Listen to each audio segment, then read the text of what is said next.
Olá, amigos aprendizes do Evangelho. Neste capítulo 21, a gente vai conhecer um pouquinho da situação dos espíritos dementados, que é o título do capítulo. A gente vai acompanhar junto com o André a situação de alguns dos espíritos que são atendidos lá pelo posto de socorro em Campo da Paz, onde eles estão fazendo uma pequena parada de aprendizado antes de irem para a crosta terrestre.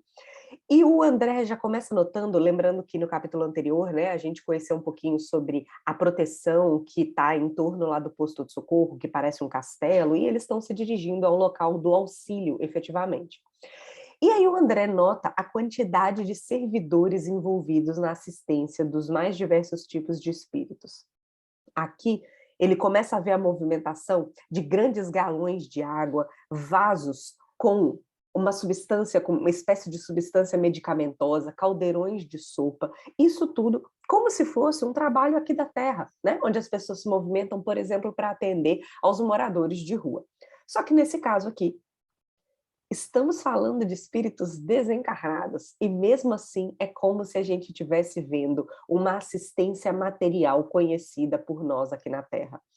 Acompanhem a situação desses espíritos. Eu vou ler aqui a intervenção que eles fizeram para o Alfredo, né? Uma conversa que eles tiveram. Vou ler as três na íntegra, para que a gente tenha noção do tipo de desencarnados que são encontrados lá no mundo espiritual, alguns deles. E o Alfredo já explica que esses espíritos que estão sendo atendidos nesse local, eles são mais desequilibrados do que propriamente perversos. Ou seja, eles já estavam em um pouco melhor de condições, eles já andavam, já conversavam, mesmo que não parecessem muito ajuizados da cabeça. O Alfredo estava explicando como é que funcionavam os trabalhos de rotina deles, quando ele já foi interrompido por um senhor que foi falar com ele nesses termos. Senhor Alfredo, estou aguardando o resultado da minha petição. Em que ficamos quanto às minhas terras e os escravos? Paguei bom preço ao Carmo Garcia. Sabe o senhor que venho sido perseguido durante muitos anos e não posso perder mais tempo, não. Quando volto para casa? Eu creio, senhor, que o senhor esteja ciente da minha necessidade de voltar para o seio dos meus. A minha mulher e meus filhos estão me esperando. Essa é a primeira reclamação. Vejam a postura do Alfredo, como diz o André, médico da alma, respondendo como se estivesse falando com uma pessoa de bom senso, como se estivesse falando com uma pessoa normal da cabeça. Sim, Malaquias, respondeu Alfredo, você reclama com razão, só que a sua saúde não permite você voltar agora.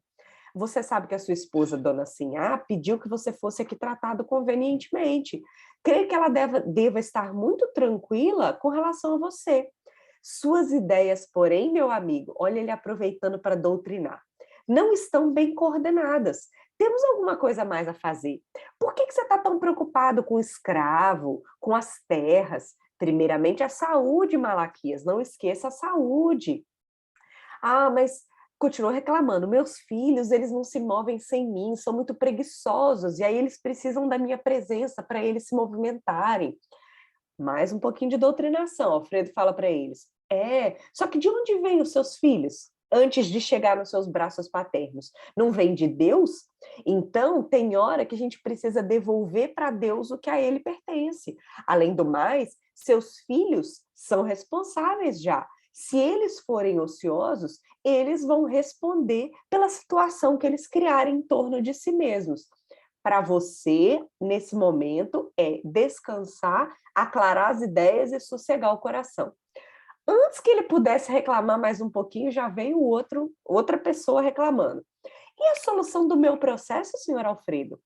Sinto-me prejudicado pelos meus parentes de má fé. Minha parte na herança dos avós é cobiçada pelos primos. Segundo eu já te avisei, o tanto que cabe a mim de ficar com dinheiro é mais do que para os outros. Soube que um tal de Visconde de Cairu interpôs toda a sua influência contra mim. Ninguém ignora tratar-se de um grande velhaco. Que não poderá ele fazer com as artimanhas políticas? Está mal informado ao meu respeito. O senhor enviou meu pedido ao imperador?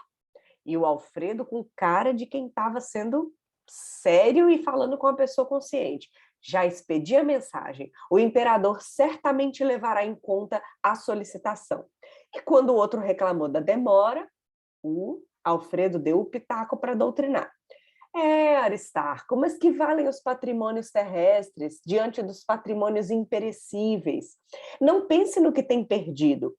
Pense nos bens sublimes que você pode alcançar diante da vida eterna. Esqueça os primos ansiosos e o visconde que não te compreendeu.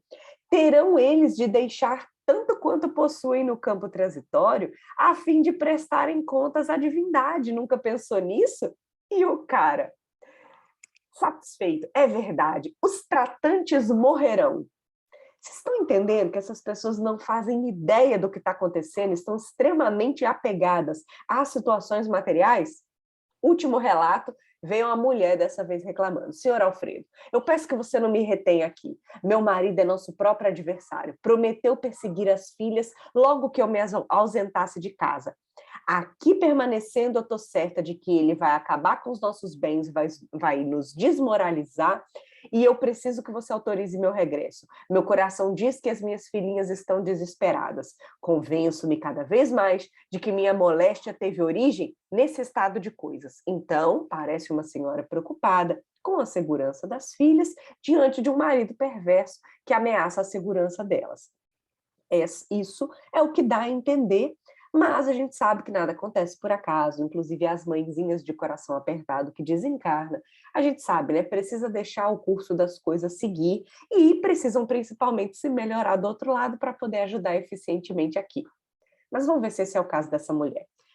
O Alfredo fala com ela também. Eu sei, minha irmã, do seu caso, mas de que adianta voltar agora se você ainda está tão atormentada? Não é melhor você se curar para tranquilizar o espírito e depois ajudar as filhinhas? Aí ela, mas eu não sei nem onde eu estou. Creio que tenham me trazido ao fim do mundo para um tratamento de uma simples perda de sentidos. Respondeu Alfredo, só que aqui ninguém te maltrata e o seu caso não é muito simples como parece. Tenha calma. Os laços consanguíneos são edificantes, mas acima deles vem a família universal. Tem criaturas suportando situações muito piores do que a sua. Aprenda, assim que possível, a desfazer-se de aquisições passageiras para ganhar os eternos bens. Essa não sorriu como os outros, não. Fechou a cara e foi emburrada por outro lado.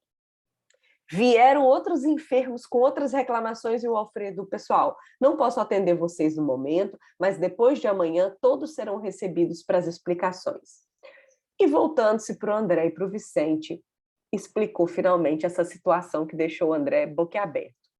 No círculo carnal, diz o Alfredo, eles seriam considerados absolutamente normais. No entanto, aqui são verdadeiros loucos, como nos parece, né? Como é que as pessoas estão desencarnadas e com esse tipo de discurso no mundo espiritual, sem nem ter noção de que mudaram o plano da vida. Aí ele explica. São desencarnados que por muito tempo se agarraram aos problemas inferiores, reclamam providências, ficam nas exigências, só que não querem iluminação própria. Acusam os outros sem pensar nos próprios erros. Procurei ouvi-los para lhes dar uma ideia do nosso trabalho. Então, deixou que eles reclamassem aqui e ele deu as explicações até para o aprendizado, porque o André registrasse no livro também, né? Mas, nesse setor que eles trabalham, esses desequilibrados ficam mentalmente centralizados em propósitos inferiores. Ele explica, não é crime se interessar pelas atividades rurais, né, pela situação do campo, pela recepção de uma herança, pelo bem-estar da família. Mas, no fundo, o primeiro velho que reclama de terras escravos nunca pensou senão na tirania que ele tinha na fazenda. O cavalheiro que aguarda a herança, na verdade, quer prejudicar os primos. E a senhora, que se revelou tão interessada pelo ambiente doméstico, morreu quando pretendia envenenar o marido às escondidas. Destaca o Alfredo, conheço-lhe os processos um a um. Acordaram de longo sono na inconsciência e julgam que ainda estão encarnados, supondo que podem disfarçar as pretensões criminosas deles. Ainda completando as explicações, porque o André continuou curioso, o Alfredo explicou que eles já estiveram em situações piores, foram recolhidos, passaram por longo sono, né? Meio que dormindo mesmo para se recuperarem, e aos poucos vão readquirindo a memória, ainda vão passar por situações melhores nesses albergues aí que eles estão de atendimento, onde o André descreve no começo do capítulo que tinha assim umas centenas de enfermos, para gradativamente melhorarem e serem direcionados a lugares melhores, que eles chamam de institutos magnéticos de campo da paz. Então vejam que, por exemplo, para serem recolhidos a uma colônia, né, um lugar mais estruturado até para receber atendimento, ainda tem um tantinho aí de caminhada para seguir. Situação difícil, né? É parecido com o que a gente viu no livro Nosso Lar, lá nas câmaras de retificação que o próprio André trabalhou. A diferença desses aqui é que não tem nem noção da desencarnação. Que situação! E pensem que quando nós fazemos as nossas vibrações, né, e direcionamos aos desencarnados, esses são alguns dos espíritos que recebem diretamente essas nossas energias, que faz com que eles comecem a aclarar a mente, né? Então, acalmar o coração, a sossegar essa angústia e, principalmente, despertar a mente para que eles estejam em condições, como nós costumamos dizer nas preces, para receber auxílio e esclarecimento devidos. Que a gente possa lembrar-se desses dementados durante as nossas vibrações de carinho e amor. Dementados que temos aqui no plano físico e que continuam no plano espiritual. Um abraço a todos. Na próxima semana continuamos a conhecer outros espíritos que recebem esse tipo de ajuda lá no posto de socorro. Abraço.